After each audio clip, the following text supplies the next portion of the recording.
All right. Hello, everyone. My name is Lauren Dietz, and I welcome you to today's webinar, What's Keeping Channel Chiefs Up at Night? Over the next 30 to 40 minutes, we'll cover the results of a research study we conducted of channel execs and professionals on what they are and are not getting from their channel partners and what they are or are not doing about it. And with that, I'll pass it over to Tim. Thank you, Lauren. Hello, everyone. My name is Tim Harmon with Fielo. Many of you, I think, may remember me from my days as an industry analyst. I was with Forrester Research for 10 years and with Metagroup for 6 years, where I covered global channels research for those industry analyst firms. And bringing to bear a lot of that knowledge and insight into what it means for customers today. And I talk regularly with channel chiefs, and when I get the opportunity, I usually ask them, what is it that keeps them up at night? What is it that they see as their biggest challenge? And one conversation just a few months ago stood out to me. I was talking with him, and he said, Tim, managing the channel is kind of like herding cats. You can't direct them like you would employees to do what you want them to do. You can only ask them, plead with them, scold them, educate them, influence them, and incentivize them. He goes, but there are so many moving parts of things that you want them to do or to be able to do or to do better. And I have a limited budget, right? I can ask them to do everything that I want them to do, but when it comes to, incentivization in whatever form that would take, I have, budget limits. And so I have to pick the right things, the right areas that I think are going to be the most effective, or have the most impact downstream in terms of revenue generation. So I thought that was very insightful. And we set out to answer, his questions about those moving parts, which moving parts to focus on, by conducting a research study. And we employed a market research firm, Dynata, to carry out a research study for us of channel executives and channel professionals across 3 different industries. So the tech industry, the manufacturing industry, mostly industrial manufacturing, and the consumer goods industry. And you can see the numbers that we got. So we had 103 respondents in tech, 130 in manufacturing, 64 in consumer goods. And we split them up by company size, right? So less than $1 billion, we consider to be medium, and large would be $1 billion and above. Right? And I'm going to share with you today the results from that research study, which I think are pretty insightful.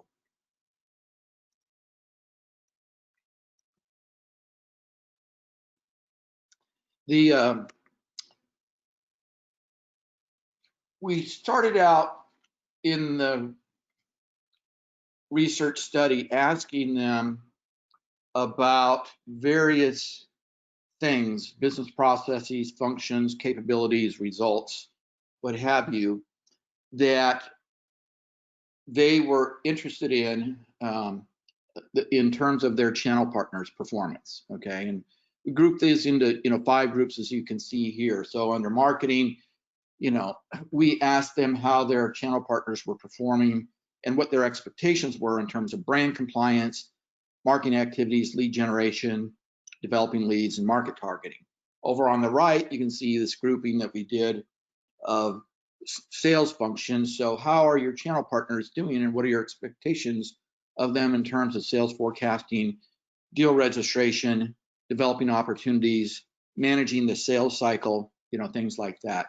Customer experience, management functions, so business planning, inventory management, visibility into business performance KPIs, and then we also ask about, is product knowledge important to you? Your channel partner's product knowledge. How about partner engagement?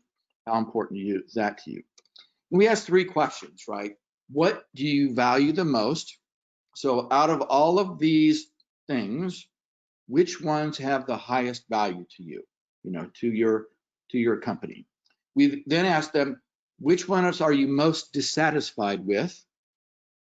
Okay, and finally, we ask, which ones do you incentivize, right? And how much do you incentivize, if you do? And so you can guess that there may not be perfect alignment across all of these questions, but we're going to try to bring that misalignment, if you will, into focus to give you some insights on what it is that you perhaps should be focusing on. So I'll talk about the three vertical industries that we surveyed, tech, manufacturing, consumer goods. I'm going to talk about something called what we call PVIs, the pain value index. Right? As you can imagine, we combined how painful or how dissatisfied a channel executive was with respect to their channel partner's performance with the value that they see in that particular function, and combine that, can come up with this concept of the pain value index, right? Because something that's very, very painful, but not very valuable, maybe you shouldn't pay a lot of attention to it. Something that's very valuable, but not very painful, you probably don't have to invest a lot more in it, right? So the things that are both painful and valuable, though, are where you need to look very closely to see if you need to do things differently, change things up with respect to getting more productivity and better performance and better engagement out of your channel partner ecosystem.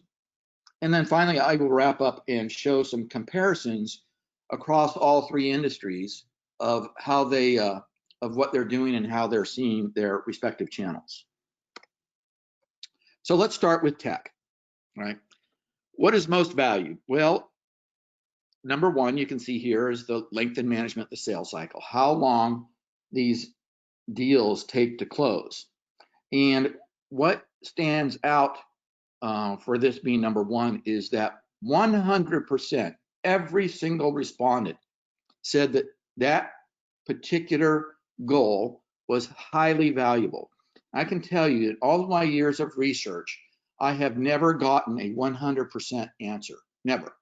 But so I was amazed that 100%, absolutely everybody in the tech industry said, length management sales cycle is very critical to us, very important, very valuable. This followed by, as you can see, overall customer satisfaction, developing opportunities into closed deals, acquiring new customers, customer support, and product knowledge, right? So you can see that these are the things that channel chiefs, channel executives, channel professionals hold most dear to their heart in terms of the value that they believe it brings to their bottom lines. What do they find most unsatisfactory? What's most painful for them? Well, lo and behold, look at that. The length of the sales cycle is number one. So most valuable, but also most painful. You might guess that that's going to be high on the pain value index, the PVI, right? What else? So business planning is painful for them. So a lot of tech companies actually now ask their channel partners, their distributors, their resellers, their MSPs, their systems integrators, what have you, to actually do a better job in terms of business planning, right? So that they can, factor their channel partners' business plans into their own resource allocations and their own resource commitment. But not very many of them are doing it well. It's a big pain. Upselling and cross-selling is a pain point. Acquiring new customers, gaining visibility into business performance KPIs. So think about this. This was long the story in the tech channel that there was a black box when it came to what your channel partners were doing. They said, hey, we will resell your products, but we're not going to tell you anything about what they're doing. Now, that perception, that understanding, that relationship has been changing now for about a decade. But still, it looks that tech companies want more information into, what their channel partners are doing and how they're performing, particularly against the business plan, right? Because we saw business planning was also hot. And then last, but certainly not least, and it's not last, these were the top 6, right, out of 20 some odd functions and capabilities. But here we have specific market targeting. So not very happy, when as a corporate strategy, they go into specific geographical markets or specific vertical markets or specific company size markets, and their channel partners don't follow suit, right? So that can be a pain. Like I said, if you would guess that length of the sales cycle, because it is highly valued and because it's so painful, is number 1 on PVI, you would be absolutely right. So when we factor the two together, how dissatisfied or painful that particular function is for those that are responsible for managing and supporting their channel partners with the value that they see in it, it gets a very high PVI of 33, right? Business planning, we saw that high in terms of both pain and value, and so not surprising. That's in second, acquiring new customers and upselling, cross-selling. So these are the 4 highest activities that channel professionals value and yet are not getting adequate performance from their channel partners for, right? So high value, high pain. Here's another concept that I want to introduce you, something called incentive dissonance. So remember, we asked them, what is valuable to you? What are you dissatisfied with? And what is your approach to incentivization? How do you incentivize these various activities? So I'm going to lay these out. Let's talk about first incentivization alignment with these PVIs. So here are the top 4 PVIs from the last slide. Length of the sales cycle was number 1. Business planning was number 2. Acquiring new customers was number 3. And upselling and cross-selling was number 4. And we asked, do you actually incentivize that function? And only 3%, 3 out of 100 companies are incentivizing channel partners to improve their performance when it comes to managing the time of the sales cycle, the time it takes to close deals. That is what we call incentive dissonance, right? They're just not lining up very well. Business planning, only 6%. That doesn't seem to line up very well. Acquiring new customers, 31%. Okay, all right. So that's a high pain value index activity, acquiring new customers, and actually quite a few tech companies are actually incentivizing that and rewarding that behavior. We're going to give you more points, more spiffs, more rebates, more business credits, what have you, whatever form your reward takes for acquiring new customers. That one lines up. And upselling, cross-selling, 14%, not so much. But the one that really stands out is that one at the top. If the sales cycle is so important, so valuable, and yet so painful in terms of what you're getting, why is so little being invested to improve that capability? So we also ask, what are you incentivizing, right? So you can see here on the right, well, 42% are incentivizing customer satisfaction results, 39% developing leads and developing opportunities, 36% on market targeting, 31%, as you can see, acquiring new customers. So that is one of the top 6. So it was one of our top PVIs, and it's one of the top 6 that they're actually doing. So good alignment in terms of mapping, what your investment is with what you want your channel partners to be doing, right? Now, some of these actually are high on the value scale, right? So I've outlined them in blue. They're not high on the pain scale, right? So they don't show up on our PVI list on the left, right? But they are valuable. So what does that mean? That means that you're investing a lot in terms of incentivizing and rewarding performance for that particular function, and you're getting it, right? It's valuable. It's not painful. It's not painful because you're investing to reward your partners to make sure they're performing well. So they are delivering on customer satisfaction results. They are delivering on developing opportunities into closed deals, and they are delivering on acquiring new customers, right? So that's why you don't see them on the PVI list on the left. Let's talk about manufacturing next. Now you might think manufacturing is a lot like tech, but remember, manufacturing is an inventory-laden industry, whereas tech, particularly with respect to so many of tech solutions, tech products having moved to the cloud, has really moved largely to a virtual inventory model where, you know, most of the manufacturing are still producing physical goods that have to be moved from the manufacturer's plants to the distributors' warehouses to ultimately the customer sites. So there are some differences. So let's look first at what manufacturers consider to be the functions they value the most from their channel partners, right? Whether they be dealers, distributors, manufacturers, reps, contractors. And so product knowledge and selling particular products top the list. And not surprising, given that products are the essence of manufacturers. What may be a little surprising, though, is that product knowledge didn't show as high on the tech industries list. Now, it was number 6, but it's, you know, much higher, in fact, than number 1 in terms of manufacturing. So following closely in the wake of product knowledge, so developing leads into opportunities, specific market targeting, customer support, and inventory management. Now, some of these we saw in the tech industry examples, right? We saw product knowledge, we saw specific market targeting. We did not see some of the others, right? Inventory management. Again, you're going to see inventory management because manufacturing, again, is an inventory-laden industry. So you're going to see some similarities and some differences between the various industries.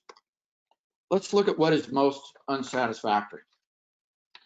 You know, so manufacturers' biggest pain points with respect to their channel partners, well, topping the list is visibility into their partners' business performance KPIs. Now, this doesn't really surprise me because I've seen many a distributor and dealer refuse to share any information with their manufacturer suppliers.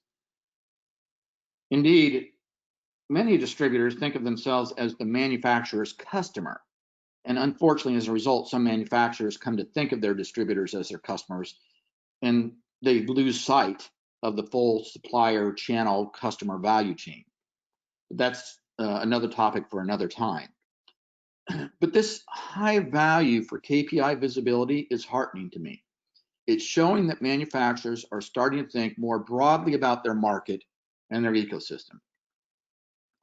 Following KPIs then comes sales forecasting, inventory management, brand compliance, lead registration, customer support. Wait, haven't we seen inventory management and customer support before? Oh yes, as a highly valued function on the previous slide. Well, combining the pain level then with the value, you might expect to see them high in the PVI list, and you would be right. Inventory and management and customer support show up high on the manufacturer's PVI scale. But even more so do KPI visibility and brand compliance. So let's look at how manufacturers' incentivization strategies align with their PVIs. As with tech, not very well. Manufacturers today are really keen on having visibility into their partners' business performance KPIs, right? High value, a lot of pain associated with it, but high value. But the reality is that manufacturers are pretty unsatisfied with what they get. So it yields a very high PVI number. Yet only 11% of manufacturers reward their channel partners for providing that visibility. Brand compliance and customer support are in pretty much the same boat. Highly valued, very painful, which is certainly not reflected in the incentivization numbers, only 18% and 16% respectively. The one that does make sense here is customer support. You can see that it shows up high in the list of functions that manufacturers are incentivizing. In fact, number 3. So just like, with tech, there seems to be only a little bit of alignment, in this case, of customer support. But, what are they incentivizing their channel partners to do? Well, rewarding particular products, developing leads and opportunity, customer support, etc. And you may recall that those 3, along with number 6, specific market targeting, as being highly valued by manufacturers. So it was high on value, but it didn't show up on the pain scale. So again, because they don't show up on the pain scale, they don't show up in our PVI index. PVI is a combination of painful and valuable. And the bottom line is that the only PVI which aligns to manufacturers' incentive strategy is customer support. They're missing the boat on the other PVIs. That is, they should be considering them as opportunities, right? KPI visibility, brand compliance, and inventory management are opportunities for manufacturers to look at very closely to make a business impact on their bottom line. Okay, now let's turn to consumer goods companies. So do you think that consumer goods companies, when it comes to what they see as valuable and what they see as painful, are more like tech or manufacturing? Well, if you said a little bit of both, you'd be right. Like tech, consumer goods companies value customer support, the sales cycle, and customer satisfaction very highly.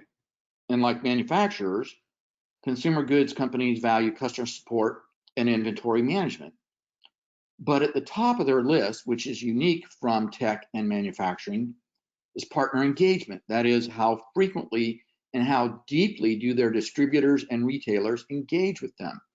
In fact, it's another 100%er. Again, this is the first study in over 20 years of research that I've seen anything show up as a 100% across the board response.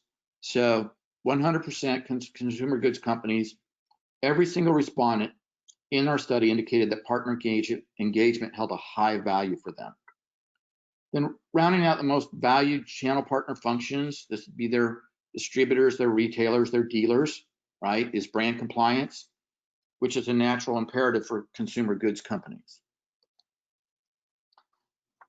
And the most painful, look at what tops the list. Like tech, channel partners management, how they manage the sales cycle or mismanage the sales cycle, I should say, is paramount, right? And sales cycle management in the consumer goods context has really to do with how distributors are managing the sales cycle with retailers.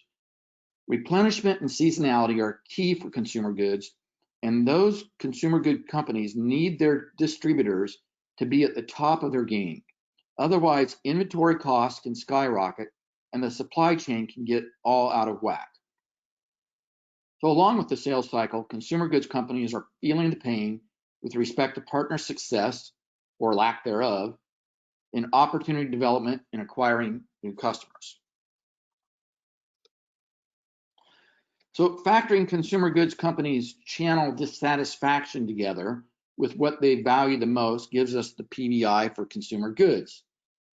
Now, you might have been surprised to know that the length and management of the sales cycle is number 1, but when you think about how fragile their supply chain is, it becomes readily apparent. And you could chalk opportunity development and acquiring new customers up to the economic pressures that consumer goods companies and retailers, their channel partners, are feeling, unless you're in the toilet paper or hand sanitizer business today. But the problem is that many consumer goods distributors think of their retailer customers as their book of business, like insurance agents do their customers. Their idea of expanding their market footprint, this is distributors, is to sell more stuff to their base, not to expand their base. And selling more stuff to their base really translates into picking up another consumer goods product lines. So it has no benefit to a particular consumer goods company when their distributor channel partners are adopting a strategy to expand their base by selling more stuff, as opposed to expanding their footprint to new customers. So any incentive dissonance in the consumer goods industry? Well, how do the asks of their channel partners line up with how they incentivize them? Well, here's the top 5: length management, sales cycle, opportunity development, acquiring new customers.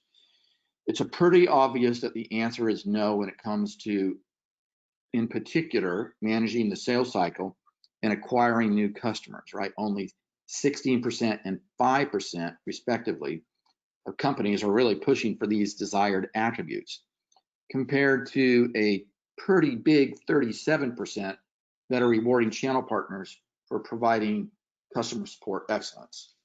And what are they incentivizing them for? So on the right, again, is what they're actually doing today. Does that map up with what they say is most valuable and most painful for them? Well, it certainly does in terms of customer support. That's the only match.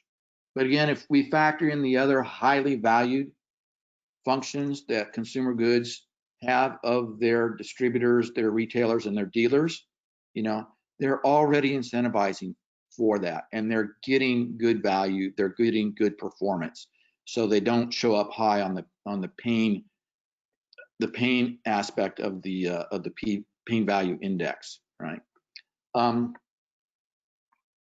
But you can see that they're missing out. If you go back to the left, they're really missing out, particularly on the management, the sales cycle, and acquiring new customers, of targeting those as those primary moving parts, if you will, that they should be focused on to improve their channel partners' performance.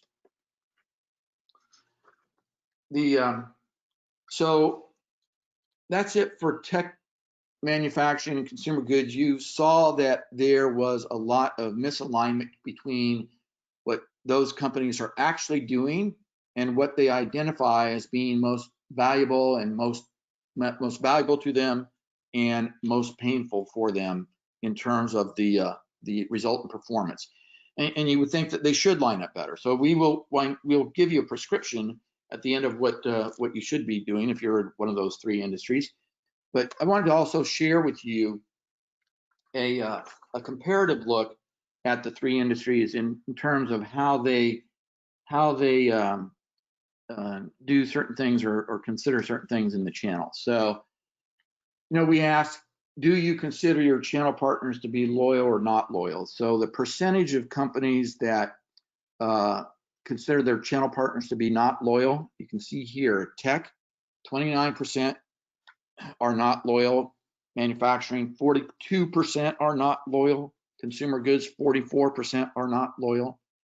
Those are all big numbers. They are big numbers, right? They are acutely big for manufacturing consumer goods. You do not want disloyalty, particularly in a time like we are having right now. Loyalty pays when things get constrained, and the loyalty numbers are not looking very good for any of the industries. Right? So, not satisfied with how many are not satisfied with their channel partners' growth? Well, again, pretty high numbers. I mean, I would be hoping that would be in the single digits, but no, we're always, we're seeing anywhere from over a quarter to a third of companies not being satisfied with their channel partners' growth. We ask, do you have an incentive program, right? Are you doing anything to address those activities, those functions, those capabilities, those results that you find to be valuable or find to be, painful, that you want to improve? And, here, a good number of companies are. That was encouraging. Now, I'll tell you one big difference in just the last few years is that the tech industry had a big lead on manufacturing consumer goods. Manufacturers and consumer goods seem to have woken up in the past few years and are knowing where to lay their channel investments in the form of an incentive program and getting on board with investing to make their to get their channel partners performing in the way they want them to perform. Number of incentives per year. So I found this was interesting. Tech, they typically run 14 incentive programs per year for their channel partners. Manufacturing, only 5. Consumer goods, 22. So, you know, quite a few for tech and consumer goods in particular. Not so many in manufacturing. Manufacturers might look to, you know, scale that up. And we ask about channel partners participation. How many of your channel partners actually participate in the programs that you make available to them? And you can see the numbers here. It's not very high. So with tech, it's just a little over half, and it's well under half for manufacturing and just under half for consumer goods. Now, I want to point something out here to you. So when you look at the participation numbers, tech has the best. None of these are something that you want to write home about or to rave about, but tech has the best participation numbers. Okay. Tech also has the best loyalty and growth numbers at the top. There's a correlation between these two, right? The higher participation in the programs that companies are offering their channel partners is leading to much better numbers in terms of channel partner loyalty and channel partners revenue growth, right?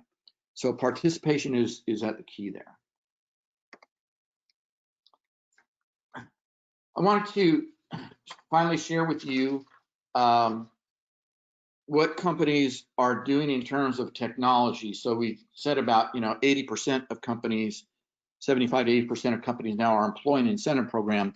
Well, how are you running that incentive program, right? So we asked tech companies. Here is the answer that we get back. So 20% are running it on the backs of a spreadsheet, 58%, the majority, on custom-built systems.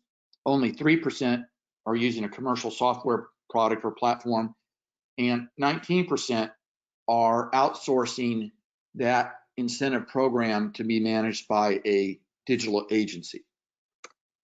In manufacturing, here's how it breaks down for manufacturers. So 27% are running on a spreadsheet. That's quite a bit more. 63% are custom built. Commercial software product, 5%. That's about the same as you find in tech. And only 5% really are outsourcing to an agency. So certainly not as much agency outsourcing in the manufacturing sector as there is in high tech. And consumer goods, finally, spreadsheets, 37%. That's a much bigger number. 53%, okay, are custom built. None are using a commercial software product approach to support their incentive programs. And 10% are using an agency, okay? We also ask them in relation to what type of technology approach they're taking to supporting their strategic incentive and loyalty programs. We ask them, how satisfied are you with that technology approach, right? Or how dissatisfied are you?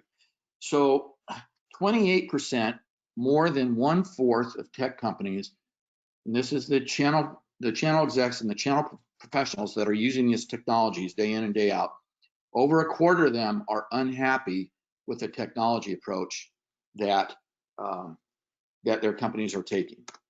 In manufacturing, the numbers even higher, 42% are unhappy with the technology approach that their companies are taking to fuel their incentive program. Consumer goods, more than half, 53%. This is an alert number, right? This is an alert number that, as important as it is and has become for many companies to guide their channel partners' behavior in order to get the results, the performance and the results that they want, they are not taking the right technology approach to do so, according to, again, the channel professionals that are using that technology to manage those programs.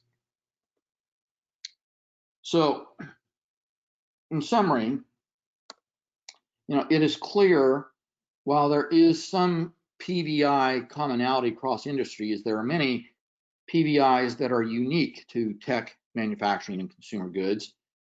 It's also clear that across all industries, there is major misalignment between what companies want their channel partners to do and what they are incentivizing or rewarding them to do.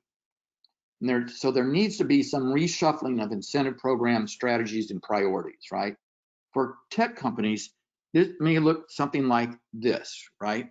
What they're currently doing is on the left, and what the reshuffle would look like would be on the right. So you keep those things that you highly value. Your incentive program's working there. It's highly valued and they're performing. They're performing because you're incentivizing them. Keep that. Customer sat results is important to you, highly valued. Keep it in your incentive program. But think about inserting, or allocating some of that investment into guiding your channel partners' behavior to better management of the sales cycle, to higher performing business planning and to more effective upselling and cross-selling, right? In manufacturing, you would put more emphasis on the sales cycle, business planning, and upselling behavior. I'm sorry. So in manufacturing, you would keep the things that are working here: product sales, lead development, customer support, market targeting, but you would up your investment in incentivizing your channel partners to provide visibility into their business performance and providing brand compliance. And for consumer goods, you would take the opportunity to reduce your supply chain costs significantly by as much as 10%, we found in our research, by incentivizing distributors to be more attuned to improving the sales cycle, developing more opportunities, and acquiring new customers. Right? That's going to be a big difference maker for consumer goods companies. So as I noted a few slides back, it's clear that partner loyalty and partner growth correlate strongly with incentive program participation. Okay, so how do you get higher participation? The answer: by innovating. Competition, gamification, attributional goal targeting, developmental sequencing, employing countdown timers, or using the Hawthorne effect. I could go on.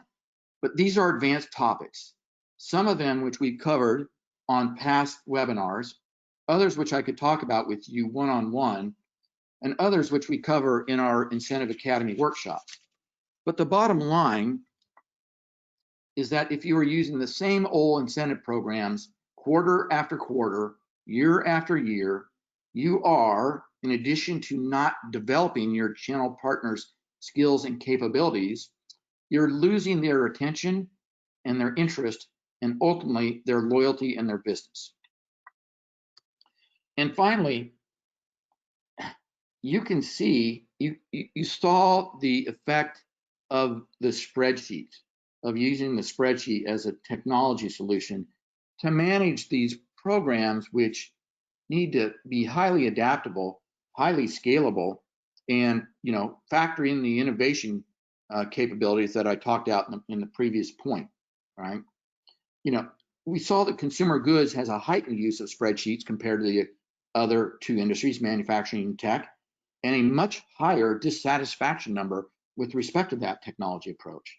What's obvious is that you need to move away from spreadsheets, what I've been counseling for years, and what a lot of companies are now taking to heart. So with that, let me turn it back to Lauren and see if there were any questions that came in on the chat while I was talking. Yeah, Tim, thank you. Let's see, we have a few minutes left for a couple of questions. All right, this one is from Aaron. This is all fascinating stuff. What else is covered in the research study you did, and how can I get access to it? Okay, yeah, so I covered what we covered today is probably about half of what we got from the research study. So we went into a lot more detailed issues about what are the levels of investment? How much are you investing in your incentive program for particular functions? If you are employing an agency, what is your agency spend on an annual basis? We also ask broader questions like, do you have a PRM system or a partner portal? If you do, what sort of technologies are you using about it? So a lot more information in the research study, and we'll actually be publishing the research report next month, and we'll let everyone know when that is available, from Fielo. All right, great. And I want to squeeze this one in as well. This one is from Michael. You gave good reason to fear the spreadsheet. We gave up on that approach years ago when we exceeded 500 channel partners, but our homegrown system is now running on fumes, antiquated by today's standards, pretty much impossible to change. Can you speak more to the agency and commercial software approaches? Yeah, so it's a good question. So agencies and commercial software. So oftentimes agencies are actually using commercial software. They may not advertise that they're doing that, but they are oftentimes the user of a commercial software platform, doing it for you. I think the advantages that agencies have is in incentive program design or loyalty program design aspects, right? When I talked about the fact if you want growth and loyalty that you have to, you're going to have to be more innovative. I think that's one of the values that an agency brings to you, that innovative thinking. Now, over time, I think you would like to see that innovative thinking, as it applies to how you are strategically incentivizing your channel to transfer, internally. So, I have seen companies that start off employing agencies, and after a few years have accumulated so much, knowledge and perspective themselves that they wind up bringing it in-house. So I think that the agency question is, best answered about looking internally of what your own, skills are in terms of incentive program strategy and design. Now, you can also bring in, as opposed to outsourcing it to an agency, you can bring in, a consultant to work with you for, 2 or 3 or 6 months to bring that knowledge in-house much faster.